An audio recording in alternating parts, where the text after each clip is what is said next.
నమో వెంకటేశాయ. నేను మీ శ్రీనివాస్. భక్తి మార్గానికి స్వాగతం.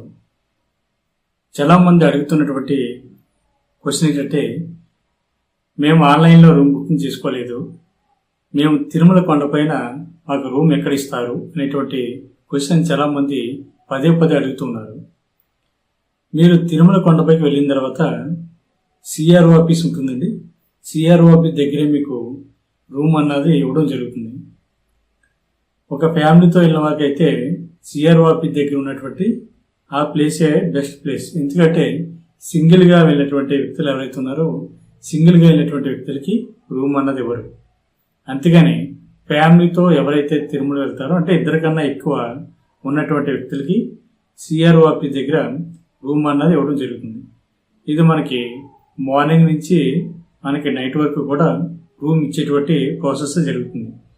తిరుమల కొండపైన ఆ రోజు ఎన్ని రూమ్లు అయితే ఖాళీ అయ్యాయో ఆ రూమ్సే అక్కడ లైన్లో నుంచున్నటువంటి భక్తులకి ఇవ్వడం జరుగుతుంది. ఈ సిఆర్ఓ ఆఫీస్ ఎక్కడ ఉంటుందంటే, మన సాధారణంగా తిరుపతి నుండి తిరుమల కొండపైకి చేరుకున్న తర్వాత బస్ స్టాండ్ ఉంటుంది కదా, బస్ స్టాండ్ దగ్గర నుండి మనకి సుమారుగా ఒక 200-300 మీటర్ల దూరంలో మనకి సిఆర్ఓ ఆఫీస్ ఉంటుంది. ఈ సిఆర్ఓ ఆఫీస్ ఎక్కడని అక్కడ ఎవరిని అడిగినా కూడా చెప్తారు.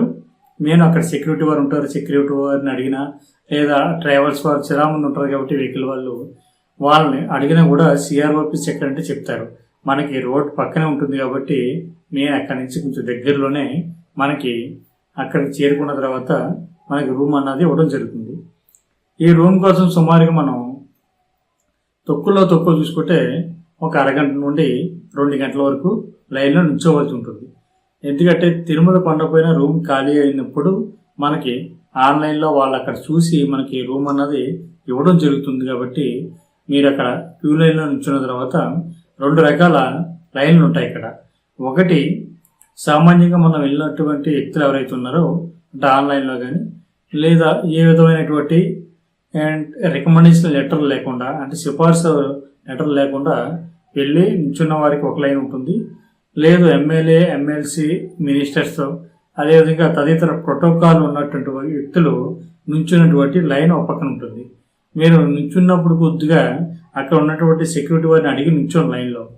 ఎందుకంటే మీరు పొరపాటున ఈ విఐపికి సంబంధించినటువంటి లైన్లో నుంచుంటే మట్టికి మీరు నిల్చున్న టైం అంతా కూడా వేస్ట్ అవుతుందండి. ఎందుకంటే మీరు సుమారుగా 1-2 గంటలు నిల్చున్న తర్వాత విఐపికి లైన్ రూమ్ తీసుకునే దగ్గరికి వెళ్ళిన తర్వాత మన దగ్గర అటువంటి విఐపి రికమెండేషన్ తోటి వెళ్ళినటువంటి లెటర్స్ ఏవి మన దగ్గర ఉండవు.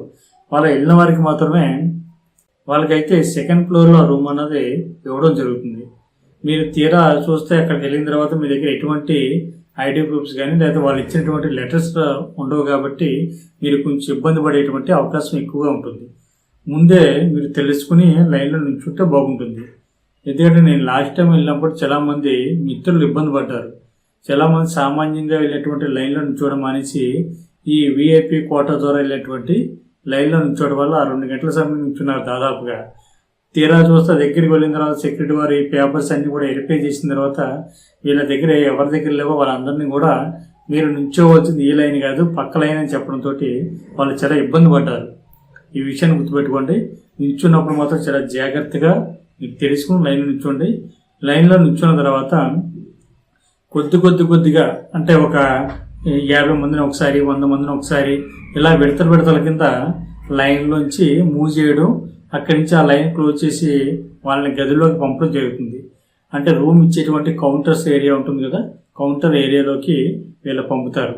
అక్కడ మనకి 50 రూపాయల నుండి సుమారుగా 1000-1500 వరకు కూడా రూమ్స్ అన్నవి రకరకాల రేట్లో ఉంటాయి. మీకు నచ్చితే 50 రూపాయల రూమ్ తీసుకోవచ్చు, లేదా 100 రూపాయల రూము, అదేవిధంగా 500 రూపాయలు, 1000-1500 రకరకాల కాస్ట్లో రూమ్లు మీకు అందుబాటులో ఉంటాయి. మీకు నచ్చినటువంటి కాస్ట్లో రూమ్ తీసుకోండి. మీరు రూమ్ అక్కడ ఇచ్చిన తర్వాత మీకు ఒక స్లిప్ అన్నది ఇవ్వడం జరుగుతుంది. దాని మీద మీకు ఒక టోకెన్ నెంబర్ ఉంటుంది.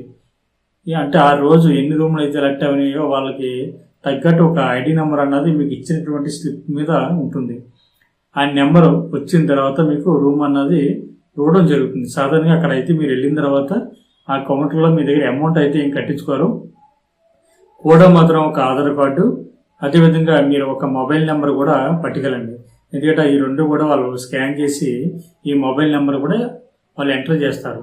ఈ రూమ్ మీకు ఎలర్ట్ అయిన తర్వాత ఏ ప్లేస్లో అయితే మీకు రూమ్ వచ్చింది అనేటువంటి విషయానికి మీకు ఆఫ్టర్ అంటే 2 గంటల తర్వాత మీకు మీ మొబైల్కి ఎస్ఎంఎస్ అన్నది రావడం జరుగుతుంది. వీళ్ళైతే రూమ్ కోసం ఓన్లీ బుకింగ్ కింద తీసుకోవడం జరుగుతుంది. వాళ్ళు ఇచ్చినటువంటి స్లిప్ మీద ఉన్నటువంటి టోకెన్ నెంబర్కి, అంటే ఉదాహరణకి నాకు 2450 టోకెన్ నెంబర్ వచ్చింది. తర్వాత మన మొబైల్ నెంబర్ ఉంటుంది దాని మీద. దాని తర్వాత 2 గంటల తర్వాత మనం ఏ నెంబర్ అయితే ఫోన్ నెంబర్ ఇచ్చామో ఆ ఫోన్ నెంబర్కి ఎస్ఎంఎస్ వస్తుంది. ఎస్ఎంఎస్ వస్తుందంటే మీకు పలానా ప్లేస్లో రూమ్ ఎలక్ట్ అయింది, మీరు అక్కడ ఉన్నటువంటి దగ్గరలో ఉన్నటువంటి ఆఫీస్కి వెళ్ళి మీరు రూమ్ కోసం ఈ అమౌంట్ కట్టి రూమ్లోకి వెళ్ళండి అనేటువంటి నేమ్ తోటి చిన్న ఎస్ఎంఎస్ అనేది రావడం జరుగుతుంది. అంటే ఉదాహరణకి నాకు జిఎన్సిలోని 625 రూమ్ నెంబర్ వచ్చింది, నాకు ఈ మొబైల్ నెంబర్కి వచ్చింది ఎస్ఎంఎస్.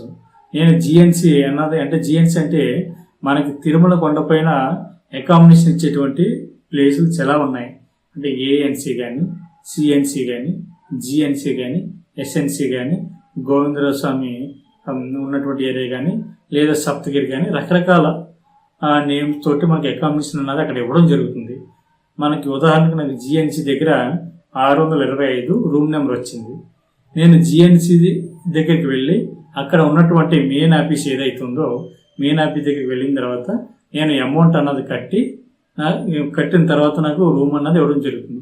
ఇక్కడ మిత్రులందరూ కూడా ఒక విషయం గుర్తుపెట్టుకోండి, మీరు అమౌంట్ అన్నది కూడా డైరెక్ట్గా వాళ్ళకి క్యాష్ ఇస్తే తీసుకుంటలేదు, అంటే డైరెక్ట్గా డబ్బులు కడితే వాళ్ళు ఇచ్చుకుంటలేదు. అంతా కూడా డిజిటల్ ట్రాన్సాక్షన్ మాత్రమే చేయాలి. అంటే ఆన్లైన్ మాత్రమే వాళ్ళకి అమౌంట్ అన్నది కట్టాలి.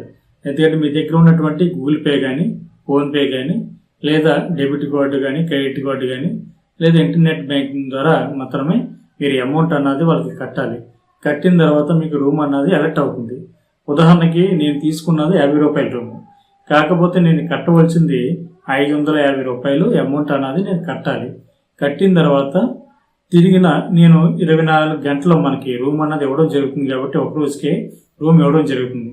అంటే 1 గంట ఇటు అటు అయినా పర్వాలేదు కాబట్టి ఇబ్బంది ఏమి పడకండి. మీ దగ్గర ఎక్స్ట్రా అమౌంట్ ఏమీ కట్ చేసుకోరు. ఒక గంట లైన్లో నుంచుని లేట్ అయినా కూడా వాళ్ళు కొంచెం చూసినట్టుగా విడిచిపెడతారు కాబట్టి మీరు ఇబ్బంది పడద్దు. మనం రూమ్ ఖాళీ చేసిన తర్వాత మిగిలిన అమౌంట్ అన్నది మన అకౌంట్కి అన్నది ట్రాన్స్ఫర్ అవ్వడం జరుగుతుంది. నేను చెప్పిన కదా 50 రూపాయల రూమ్ తీసుకుంటే నేను 550 రూపాయలు అమౌంట్ అన్నది కట్టాలి. 50 రూపాయలు రూమ్ ఖాళీ చేసినప్పుడు మాత్రం 50 రూపాయలు కట్ చేసుకుని మిగిలిన డిపాజిట్ కింద కట్టించుకున్నటువంటి 500 రూపాయలు 4 నుండి 5 రోజుల్లో మన అకౌంట్లోకి ట్రాన్స్ఫర్ అవ్వడం జరుగుతుంది. ఈ విషయం గుర్తుపెట్టుకోండి. ఎందుకంటే కంగారు పడదు. చాలామంది మేము తీసుకున్నది 50 రూపాయలు రూమ్, మా దగ్గర ఎందుకు 500 రూపాయలు కట్టించుకున్నారు, 1000 రూపాయలు కట్టించుకున్నారని అక్కడ ఉన్నటువంటి సిబ్బందితోటి ఆర్గ్యుమెంట్ పెట్టుకుంటూ ఉన్నారు. తిరిగిన అమౌంట్ అన్నది మీకు మీ రూమ్ ఖాళీ చేసిన తర్వాత మీ అకౌంట్కి అన్నది ట్రాన్స్ఫర్ అవుతుంది. దాని గురించి ఇబ్బంది పడద్దు. అక్కడ మనకు ఒక స్లిప్ ఇవ్వడం జరుగుతుంది. మళ్ళీ కూడా మనకి రూమ్ ఎక్కడ ఎలర్ట్ అయిందో ఆ రూము అంటే మనకి మొబైల్కి ఎస్ఎంఎస్ వచ్చింది కదా, ఎస్ఎంఎస్ వచ్చింది జిఎన్సి 625 అని నాకు ఎస్ఎంఎస్ వచ్చింది. ఈ ఎస్ఎంఎస్ ఏదైతే ఉందో దానికి తగ్గ స్లిప్ అన్నది మన అమౌంట్ కట్టిన తర్వాత స్లిప్ అన్నది ఇవ్వడం జరుగుతుంది. ఆ స్లిప్ మీ దగ్గర చాలా జాగ్రత్తగా పెట్టుకోండి. ఎందుకంటే మీరు రూమ్ ఖాళీ చేసినప్పుడు ఈ స్లిప్ అన్నది మళ్ళీ అదే ఆఫీస్కి వెళ్ళి మీరు ఈ స్లిప్ చూపించినట్లయితేనే తిరిగి మీకు అమౌంట్ అన్నది రిటర్న్ వేయడం జరుగుతుంది. అక్కడ నుండి మీకు జిఎన్సి దగ్గర ఉన్నటువంటి ఇంకొక రూమ్ అయితే ఉంటుంది. అంటే మనకి తాళాలు అక్కడే ఇస్తారు. అంటే మనం తీసుకున్నటువంటి గదికి సంబంధించినటువంటి రూమ్ కీ అన్నది మనకి దగ్గరలో ఉన్నటువంటి తాళాల గది అని ఉంటుంది. అక్కడ మన రూమ్ ఏ ఏరియాలో వచ్చిందో అక్కడే, అంటే ఈ మెయిన్ ఆఫీస్ దగ్గర నుండి చిన్న వాకబుల్ డిస్టెన్స్ నుండి మనకి ఆ తాళాల గది ఉంటుంది. అక్కడికి వెళ్ళిన తర్వాత మన నేము, మన ఆధార్ కార్డ్ డీటెయిల్స్, మన రూమ్ నెంబర్ ఎంటర్ చేసుకుని మనకి రూమ్ తాళాలు ఇవ్వడం జరుగుతుంది. తాళాలు ఇచ్చిన తర్వాత మన రూమ్ అన్నది రూమ్లోకి వెళ్ళి అక్కడ మనం జేబు ప్రెస్ అప్ అవి తర్వాత స్వామివారి యొక్క దర్శనానికి వెళ్ళచ్చు. రూమ్లో ఏమేమి ఉంటాయని చాలా మంది మిత్రులు అడుగుతున్నారు. రూమ్లో అయితే ఖచ్చితంగా 2 మంచాలు ఉంటాయండి. అదేవిధంగా బెడ్షీట్ ఉంటుంది, 2 తలగలు ఉంటాయి, మనం కూర్చోడానికి 2 కుర్చీలు ఉంటాయి, మనం పట్టుకెళ్ళినటువంటి లగేజ్ ఏదైతుందో ఆ లగేజ్ పెట్టుకోవడానికి ఒక షెల్ఫ్ అయితే ఉంటుంది. అదేవిధంగా వెస్ట్రన్ బాత్రూమ్ ఉంటుంది. దాని తర్వాత మన స్నానం చేసేటువంటి బాత్రూమ్ కూడా పక్కనే ఉంటుంది. దాని తర్వాత ఒక చిన్న రూము, అంటే ఒక మాస్టర్ బాత్రూము, అదేవిధంగా ఒక చిన్న రూమ్ కూడా ఉంటుంది. మీకు అక్కడ వేడి నీళ్ళ యొక్క సదుపాయం కూడా ఉంది. మీరు ఏంటంటే చన్నీళ్ళు చేయలేకపోతున్నారు, మాకు హాట్ వాటర్ కావాలనుకుంటే మీరు ఎక్కడైతే రూమ్ తీసుకున్నారో ఆ రూమ్ తీసుకున్నటువంటి ఏరియా దగ్గరలోనే, అంటే సుమారుగా 10 మీటర్ సరౌండింగ్లోనే మనకి వేడి నీళ్ళు వచ్చేటువంటి ఒక ప్లేస్ ఉంటుంది. అక్కడికి వెళ్ళి మీరు వేడి నీళ్ళు బకెట్తో తెచ్చుకుని మీరు స్నానాన్ని ఆచరించవచ్చు. మీరు ఒకవేళ అపార్ట్మెంట్స్ టైప్ ఉన్నటువంటి దాంట్లో తీసుకుంటే మీకు అంటే ఇన్ని రూమ్స్కి ఒక హాట్ వాటర్ వచ్చేటువంటి ప్లేస్ ఉంటుంది.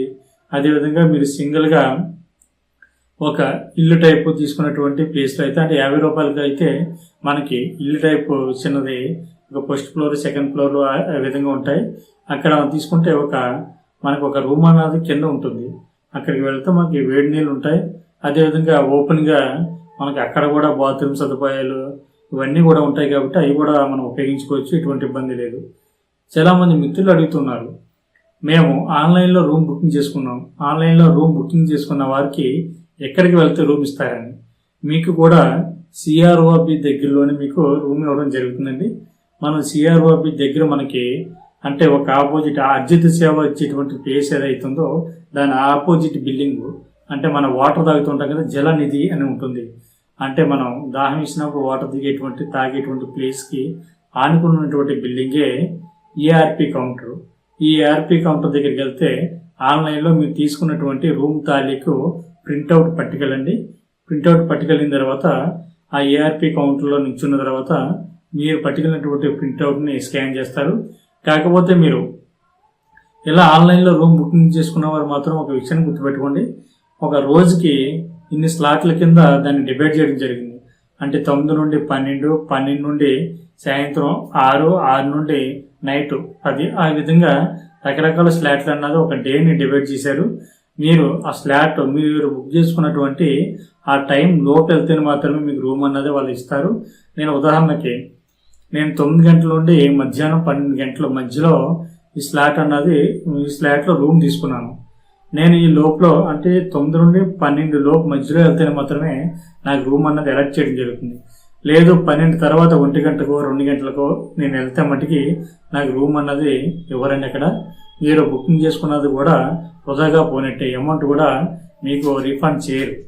ఈ విషయం గుర్తుపెట్టుకుని రూమ్ బుకింగ్ చేసుకునేప్పుడు ఆన్లైన్లో రూమ్ బుకింగ్ చేసుకున్న వాళ్ళు కరెక్ట్గా ఆ టైంకి అక్కడికి రీచ్ అయ్యే విధంగా మీరు ప్రోగ్రామ్ అన్నది సెట్ చేసుకోండి.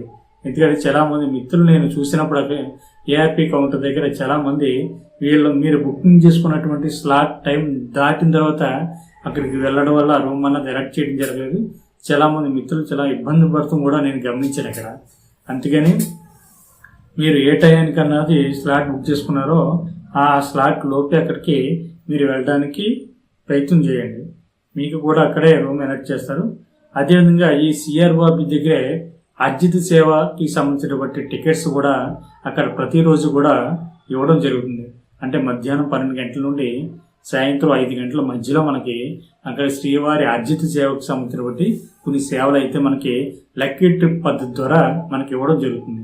సాధారణంగా శుభ్రవత సేవ కానీ, కళ్యాణోత్సవం కానీ తదితర సంబంధించినటువంటి సేవలు ఏ రోజుకి ఆ రోజు అక్కడ ఎలక్ట్ చేయడం జరుగుతుంది. కాబట్టి మీరు ఎలాగా సిఆర్ఓబి దగ్గరికి వెళ్తారు కాబట్టి ఎలాగా మీరు స్వామివారి దర్శనానికి ప్లాన్ చేసుకుని ఉంటారు, సర్వదర్శనం కానీ, లేదా మీకు వచ్చినటువంటి 300 రూపాయల స్పెషల్ ఎంట్రీ దర్శనం కానీ, లేదా తదితర సేవా దర్శనం ఏవైతే ఉన్నాయో వాటితో పాటు సరదాగా అక్కడికి వెళ్ళి లక్కీ ట్రిప్ అన్నది వేయండి. తగిలితే స్వామివారిని మొదటి గడప దాకా వెళ్ళి దర్శించుకునేటువంటి మహాభాగ్యం మీ అందరికీ కలుగుతుంది. ఈ విషయాన్ని మిత్రులందరూ కూడా గుర్తుపెట్టుకోండి. లక్కీ ట్రిప్పే కాబట్టి మీకు డబ్బులు అట్ట ఏం వచ్చావు, లాట్ తగిలిన తర్వాత మాత్రమే మీరు అమౌంట్ అన్నది కట్టాలి. దానికైతే మీ ఆధార్ ఐడి కావాలి, అదేవిధంగా మొబైల్ నెంబర్ కావాలి. ఎందుకంటే 5 తర్వాత మీకు రిజల్ట్ అన్నవి మీ మొబైల్కి రావడం జరుగుతుంది. ఎవరికైతే తగులుతుందో వాళ్ళకి మాత్రమే SMS అన్నది వస్తుంది. ఎవరికైతే సెలెక్ట్ కాలేదో వాళ్ళకైతే SMS రాదండి. అదేవిధంగా సిఆర్ఓబి దగ్గర ఉన్నటువంటి స్క్రీన్ పై కూడా మనకి మీకు ఒక తగిలిన వారి యొక్క నెంబర్స్ అన్నీ కూడా లాటరీ వచ్చిన వారందరికీ కూడా నెంబర్స్ అన్నది కూడా డిస్ప్లే అవుతుంటుంది. కాబట్టి ఈ విషయాన్ని మిత్రులందరూ కూడా గుర్తుపెట్టుకోండి. ఈ రూమ్ కోసం అయితే మీరు ఎప్పుడు ఇబ్బంది పడొద్దండి. ఆన్లైన్లో రూమ్ తీసుకున్నా లేదా మీరు రూమ్ తీసుకోకపోవడం తెలియకపోయినా మీరు తిరుమల కొండపైకి వెళ్ళిన తర్వాత సిఆర్ఓ ఆఫీస్ దగ్గర మీకు రూమ్ అన్నది ఇస్తారు. ఎటువంటి ఇబ్బంది ఉండదు. ప్రతిరోజు కూడా ఆ రోజున ఇక్కడ ఖాళీ అయినటువంటి ప్రతి రూమ్ కూడా అక్కడికి వచ్చినటువంటి శ్రీవారి భక్తులందరికీ కూడా ఇవ్వడం జరుగుతుంది. సింగిల్గా వెళ్ళినటువంటి పర్సన్ ఎవరైతే ఉంటారో సింగిల్గా ఒక పర్సన్ వెళ్తే మట్టుకి రూమ్ అన్నది ఇవ్వరండి. వీళ్ళు లాకర్ తీసుకోవాలి. ఒకవేళ రూమ్ కూడా దొరకలేని వాళ్ళు అయితే మనకి లాకర్ సదుపాయం మీరు దిగినటువంటి బస్ స్టాండ్ దగ్గర 10 మీటర్ల దూరంలో సుమారుగా మనకి రైట్ సైడ్ లాకర్ సదుపాయం ఉంది. అక్కడే మీకు రెస్ట్ రూమ్లు కూడా ఉంటాయి. కాబట్టి బాత్రూమ్లు ఇవన్నీ కూడా అన్ని ఫెసిలిటీస్ కూడా అక్కడ ఉంటాయి. మీరు లగేజ్ని లాకర్లో పెట్టుకుని స్వామివారి దర్శనానికి వెళ్ళొచ్చు. ఈ విషయాన్ని మిత్రులందరూ కూడా గుర్తుపెట్టుకుని, ఇంకో విషయం ఏంటంటే మీరు ఆఫ్లైన్లో రూమ్ తీసుకున్న వాళ్ళకి SMS రావడానికి సుమారుగా 2 గంటల సమయం పడుతుంది. కాబట్టి ఈ 2 గంటల సమయంలోనే మీరు శ్రీవారి ఆలయం దగ్గరలో ఉన్నటువంటి వరాహస్వామి యొక్క దర్శనానికి వెళ్ళి ముందు వరాహస్వామిని దర్శించుకుని దాని తర్వాత శ్రీవారిని దర్శించుకోండి. లేదు మిగిలినటువంటి ఈ 2 గంటల సమయంలోనే మీరు మీకు ఆకలిస్తే మట్టికి మీరు ఏమైనా తినాలనుకుంటే భోజనం చేయాలనుకుంటే స్వామివారి యొక్క ప్రసాదం మనకి అందుబాటులో ఉంది. అంటే శ్రీవారి యొక్క పుష్కరిణి దగ్గరలోనే మనకి వరాహస్వామి దేవాలయానికి ఆపోజిట్లోనే మనకి స్వామివారి యొక్క వెంగమాంబ సత్రం అన్నదాన సత్రం ఉందండి. వెంగమాంబ అన్నదాన సత్రం ఉంది. అక్కడికి వెళ్ళి మీరు భోజనం చేయొచ్చు. అక్కడ మనకి ఉదయం నుంచి కూడా రాత్రి 11 గంటల వరకు కూడా భోజనం పెడతారు. మధ్యలో మనకి 4 గంటల నుండి 5 గంటల వరకు ఉండదు. కాబట్టి మిగిలిన అన్ని సమయంలో కూడా మనకి భోజనం అన్నది నిత్య అన్నదాన కార్యక్రమం అన్నది జరుగుతూ ఉంటుంది. ఈ 2 గంటల సమయం మీరు అక్కడ సిఆర్ఓ దగ్గర వెయిట్ చేసే కన్నా మీరు మిగిలినటువంటి ఇవన్నీ కూడా చూసుకుంటే మంచిది. ఓం నమో వెంకటేశాయ. మీకు ఎటువంటి డౌట్ ఉన్నా కూడా మన ఛానల్ కింద స్క్రోల్ అవుతున్నటువంటి ఈ భక్తి మార్గం వాట్సాప్ నెంబర్కి మెసేజ్ చేయండి. మీరు అడిగినటువంటి ప్రతి డౌట్ కూడా నేను చెప్తాను. మీకు ఏమైనా డౌట్స్ ఉంటే మన ఛానల్ కామెంట్ బాక్స్లో వీడియో కింద ఉన్నటువంటి కామెంట్ బాక్స్లో కామెంట్ ద్వారా మీరు అడిగినా కూడా నేను సమాధానం చెప్పేటువంటి ప్రయత్నం చేస్తాను. ధన్యవాదాలు.